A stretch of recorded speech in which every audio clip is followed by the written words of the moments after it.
Estudo da Palavra. A oração é o abrir do coração a Deus como a um amigo. Prepare o seu coração. Vamos falar com Deus. Pai eterno e bondoso Deus, entramos agora em Tua Santa Presença com esse estudo da Palavra. Pedimos ao Pai que o Senhor nos abençoe, que possamos sentir realmente a seriedade do tempo no qual vivemos e a importância de nos preparar para encontrar Jesus quando vier nas nuvens dos céus. Abra agora nossa mente, trabalhe em nosso coração através do Espírito Santo. É o que nós te pedimos e agradecemos. No nome de Jesus. Amém. Olha só, o estudo de hoje é uma continuação, na verdade, daquilo que nós temos estudado acerca da última geração. A importância do juízo nos dias no qual vivemos, nesta última geração, próxima à volta de Jesus, próxima ao retorno de Cristo. Por exemplo, quando a gente fala de juízo, vem à mente coisas relacionadas à condenação, absolvição e assim por diante, principalmente condenação. Por exemplo, há um texto no livro do Evangelho de João, capítulo 10, versículo 28, por exemplo, que ali diz assim, palavras de Jesus, que diz assim, eu dou a vida eterna, ou seja, eu dou-lhes a vida eterna, e nunca hão de perecer, e ninguém as arrebatará da minha mão. Parece alguns textos até contraditórios com esta questão do juízo, não é? Um outro texto, por exemplo, aquele que aceita Jesus, eu vou aqui trazer para a nossa linguagem, na linguagem mais popular, digamos assim, aquele que aceita Jesus, ele passa da condenação para a vida, ou seja, não entra em condenação, não é? Nenhuma condenação há para aqueles que estão em Cristo Jesus. São textos aparentemente contraditórios, apenas aparentemente contraditórios, porque a palavra de Deus não entra em contradição.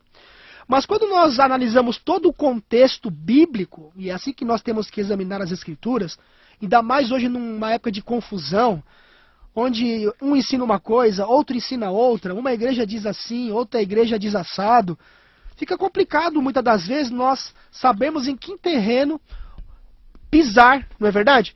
Portanto, nós devemos examinar por nós mesmos as Escrituras. É simples, deixando que a própria Bíblia se explique por ela mesma.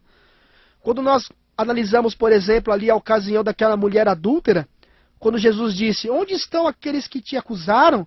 Ninguém ficou para te condenar, né? Você conhece a história? E ela disse assim, ninguém, Senhor. Aí Jesus diz assim, nem eu te condeno. Só que não para aí. O texto continua avançando dizendo, vá e não peques mais.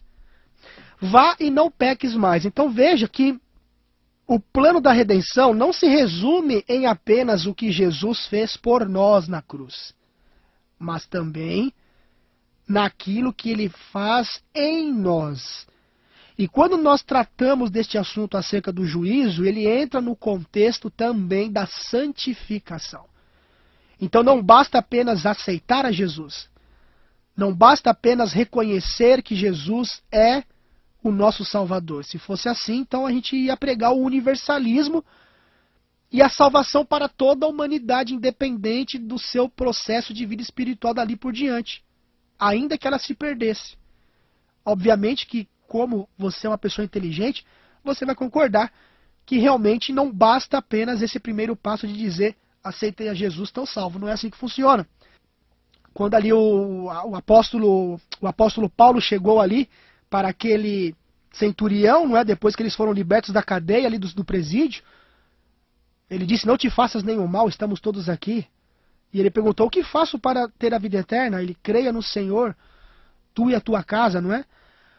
Então, se a gente ficar só ali, dá a impressão que basta apenas realmente dizer, não, aceito a Jesus e acabou. Mas quando a gente lê o restante do contexto bíblico, nós vemos ali muita coisa relacionada agora a uma vida espiritual que deve ser vivida à medida que nós andamos com Jesus e passamos pela fé a vencer as tentações, como ele venceu unido ao Pai.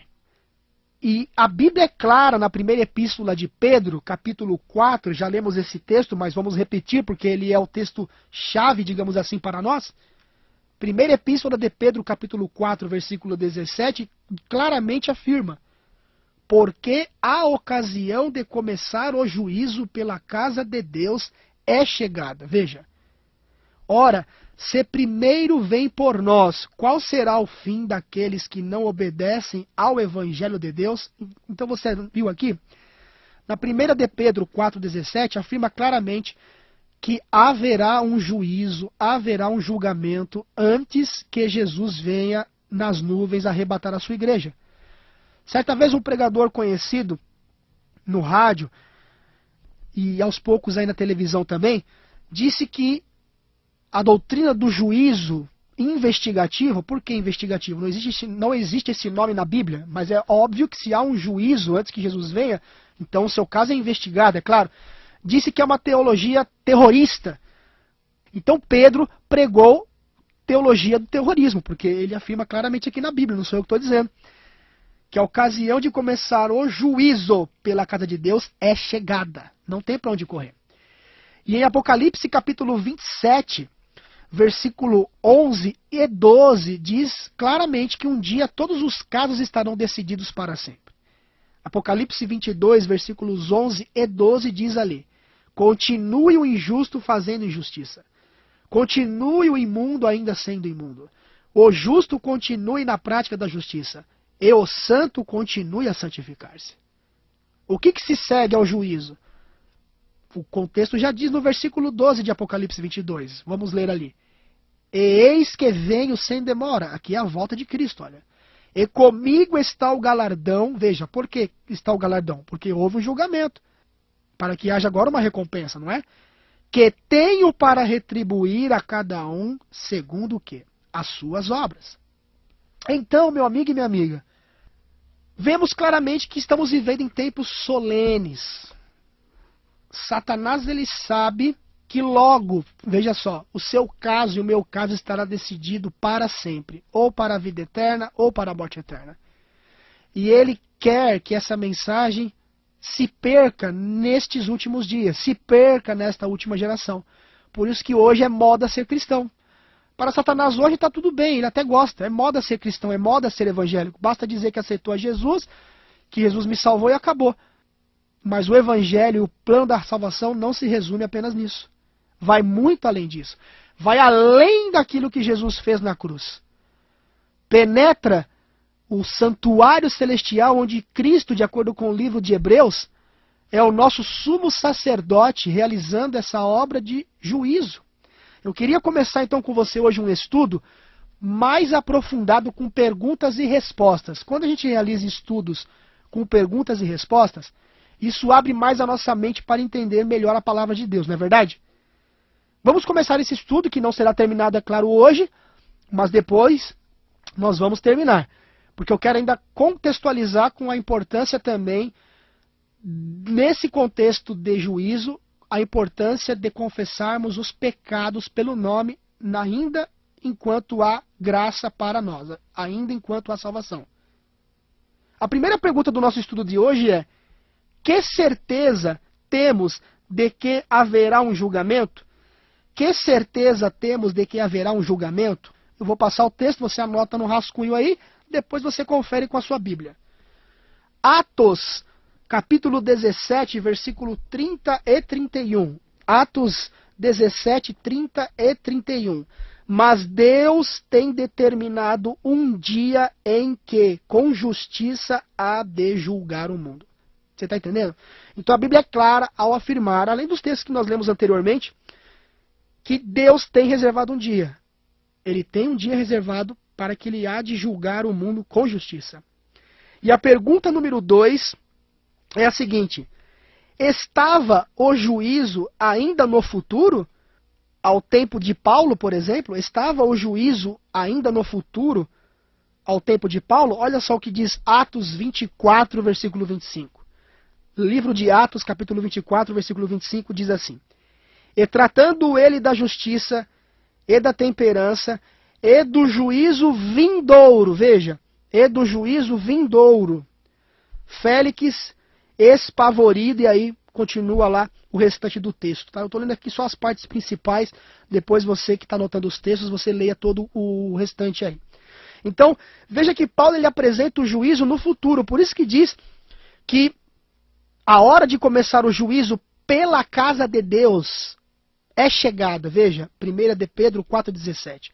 Apocalipse também 14, não é?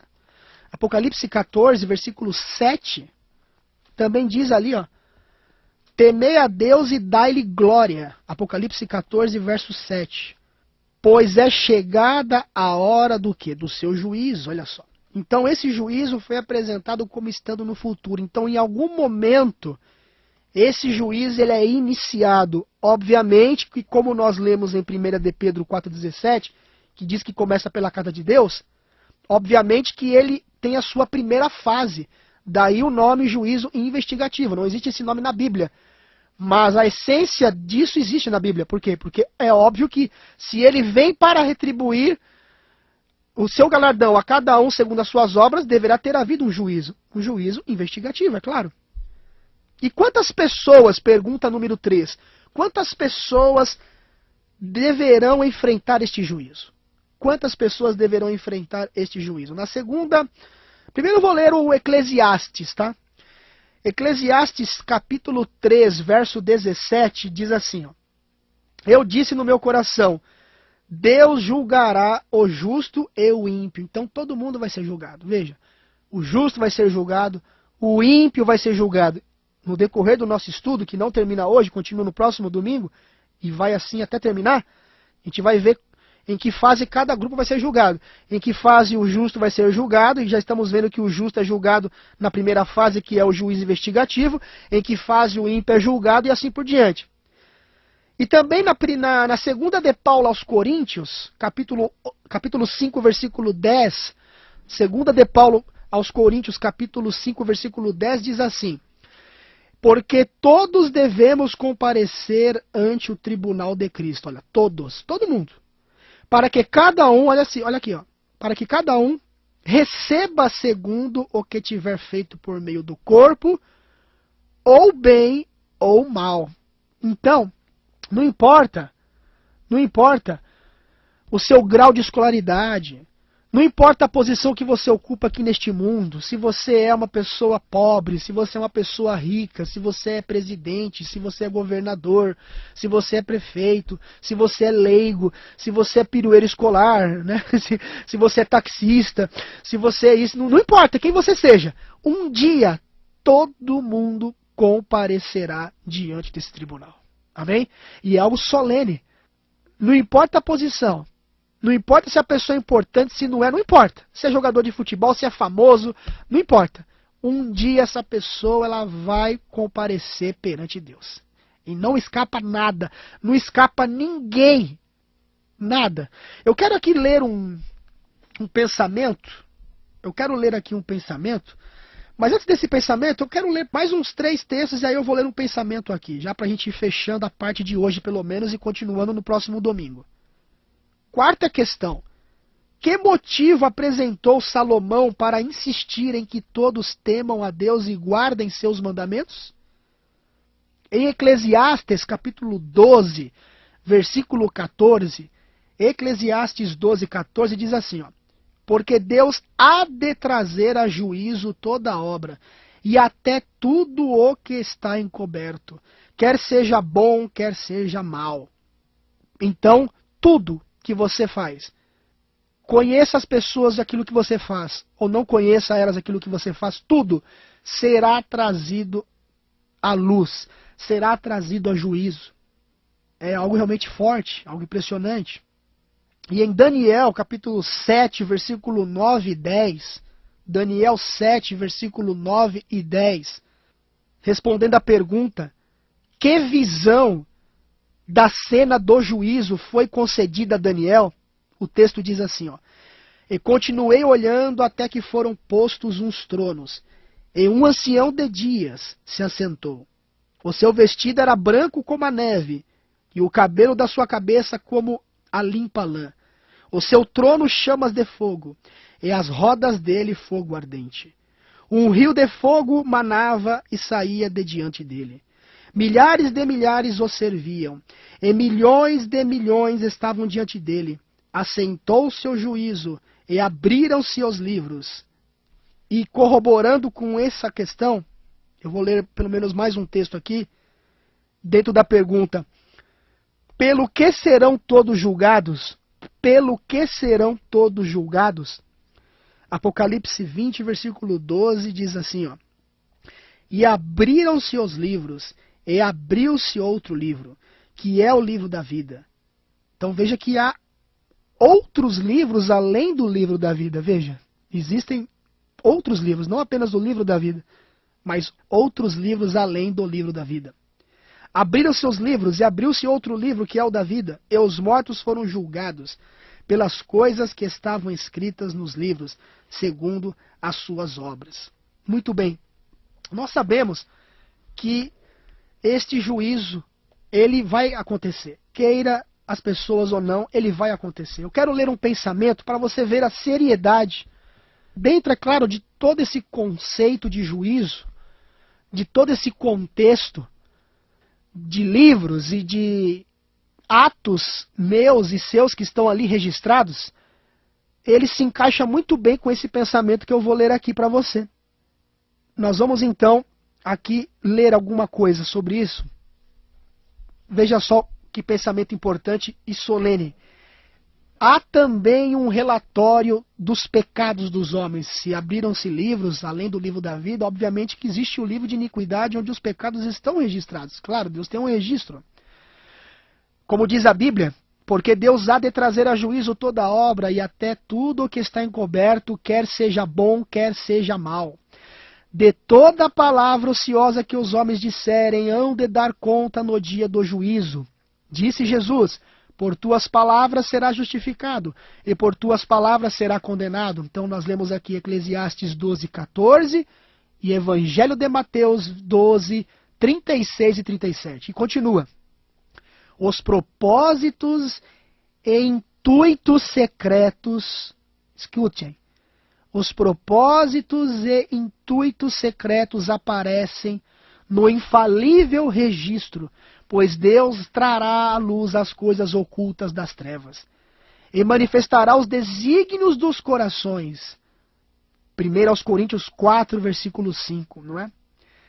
E mais um texto que diz assim: eis que está escrito, olha aqui, ó, eis que está escrito diante de mim as vossas iniquidades, e juntamente as iniquidades de vossos pais, diz o Senhor.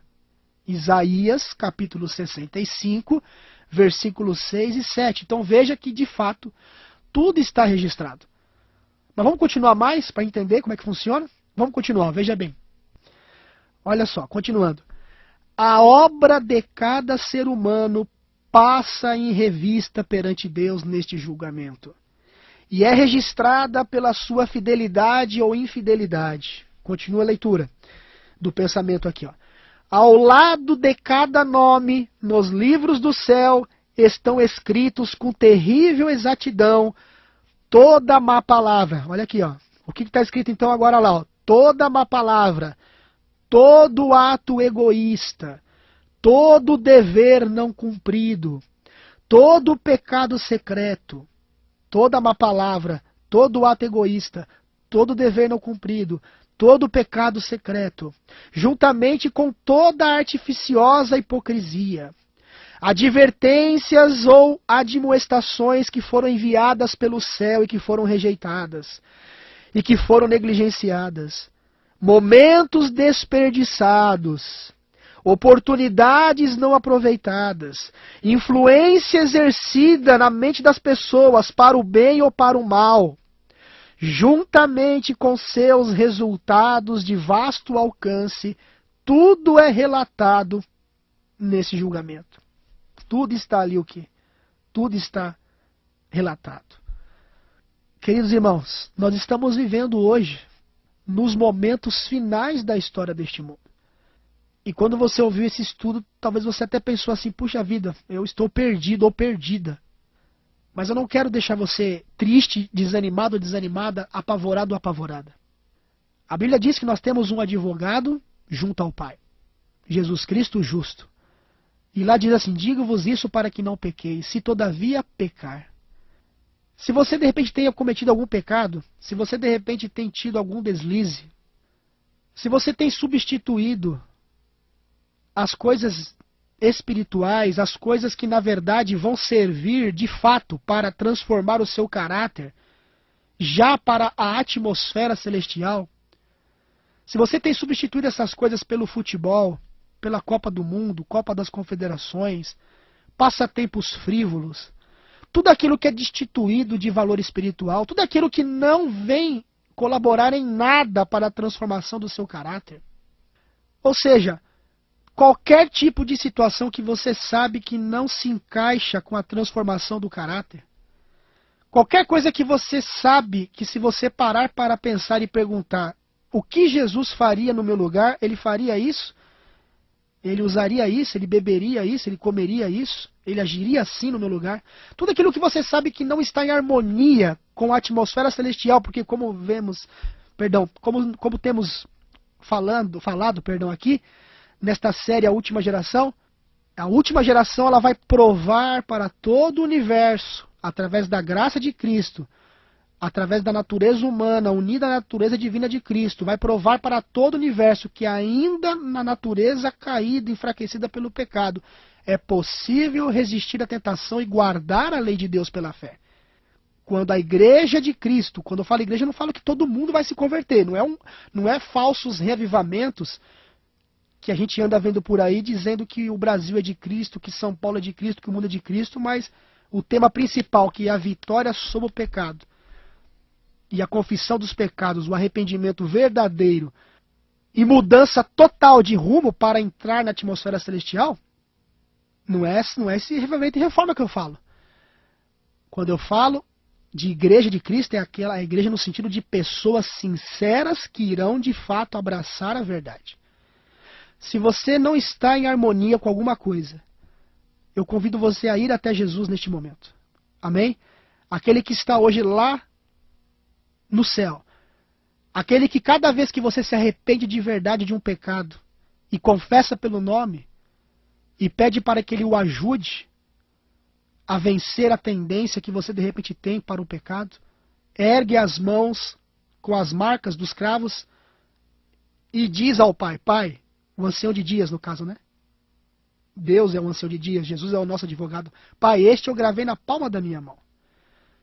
Conheço pelo nome. Sim, ele pecou. Satanás acusa o seu caráter perante todo o universo e a sua dessemelhança com o caráter de Cristo, mas ele não justifica seu pecado, mas reconhece que você se arrependeu. Meu amigo e minha amiga, para terminar eu quero dizer, estamos vivendo hoje nos momentos finais, e Satanás está fazendo de tudo no mundo para tirar a sua atenção das coisas espirituais e fazendo você se ocupar com aquelas destituídas de valor espiritual.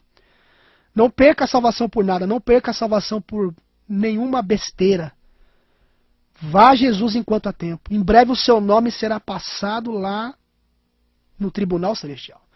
Se você sente hoje que o Espírito Santo está convencendo você do pecado, é porque há graça para você.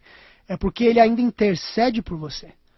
Vá a ele, confesse os pecados pelo nome. Vamos continuar isso no próximo domingo. Estamos vivendo no momento do cancelamento dos pecados. Satanás ele quer segurar você no sentido de não dar importância a essa mensagem. Aceitando um falso revivamento mundial. Achando que basta aceitar a Jesus e já está tudo certo. Pois ele sabe que em breve a porta da graça estará fechada para sempre e o seu caso estará decidido eternamente para a perdição eterna. Vamos orar? Pai amado e bondoso Deus, nos entregamos em Tuas mãos, ó Pai, nesses momentos solenes no qual vivemos, reconhecendo que somos falhos e que sem Jesus somos nada. Reconhecendo que temos que como nós, quando veio aqui como homem, foi tentado em todas as coisas, porém sem pecado e venceu. E diz em João 16:33, no mundo tereis aflições, mas tem de bom ânimo, eu venci o mundo. Pai amado, prepare uma igreja verdadeiramente convertida, não um falso revivamento, onde seja moda ser cristão e professar o nome de Cristo, mas uma igreja realmente diferente. Uma igreja que venha provar nesta última geração que a lei de Deus é justa e possível de ser guardada pela fé. Para que assim possamos, ó Pai, apressar a volta de Cristo e Ele nos levar finalmente deste mundo mau para viver eternamente com Ele nas mansões celestiais. Entregamos em Tuas mãos todos aqueles que estão clamando a Ti por mudanças de caráter. E a palavra diz que é possível todas as coisas naquele que nos fortalece. E na nossa esfera de ação, a palavra garante que é possível a perfeição do caráter ainda nesta geração. Em nome de Jesus te pedimos e agradecemos.